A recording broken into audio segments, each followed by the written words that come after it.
सरत्या वर्षाला निरोप देण्यासाठी आणि नवीन वर्षाचं स्वागत करण्यासाठी आज 31 डिसेंबर निमित्त नागरिकांमध्ये उत्साहाचं वातावरण आहे। पण ह्याच उत्साहाच्या भरात मद्यपी दारू पिऊन गाडी चालवतात, त्यामुळे गाडीवरचं नियंत्रण सुटून अनेकदा अपघातही होतात। त्यामुळे काही अनुचित प्रकार घडू नये म्हणून ह्यासाठी सुरक्षिततेसाठी दारू पिऊन गाडी चालवू नका असं आवाहन कल्याण वाहतूक पोलिसांनी केलंय। 31 आनंदात साजरा करा, पण शिस्त पाळा, दारू पिऊन गाडी चालवू नका ह्याबद्दल जनजागृती करण्यासाठी आज सकाळपासूनच कल्याण वाहतूक पोलीस रस्त्यावरती उतरल्याचं पाहायला मिळालंय।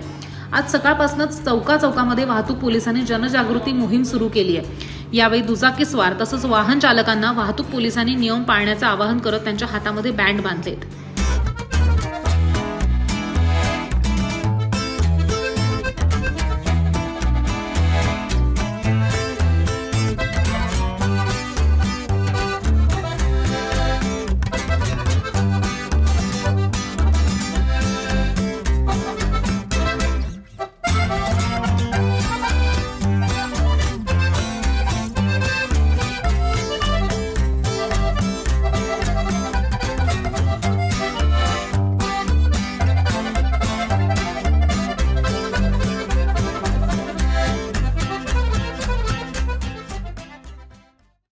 माननीय पोलीस आयुक्त तसेच सहाय्यक पोलीस आयुक्त, सहपोलीस आयुक्त व DCP ट्रॅफिक सर यांच्या संकल्पनेतून नवीन वर्षाच्या स्वागतासाठी नागरिक उत्साहाने बाहेर येतात व दारू पिऊन वाहनं चालवतात। त्याच्यामुळे अपघात होतात व मोठी कॅज्युलिटी होऊ शकते। त्यामुळे लोकांमध्ये अवेअरनेस आणण्यासाठी की कृपया आनंद उत्सव साजरा करा, परंतु दारू पिऊन वाहन चालवू नका, जेणेकरून तुमच्या कुटुंबाची सुरक्षितता राहील, याकरिता हे अवेअरनेसचा कार्यक्रम ठेवलेला आहे। याच्या माध्यमातून आम्ही जनतेला, वाहन चालकाला दारू पिऊन वाहन चालवू नये याबद्दल जनजागृती करीत आहोत।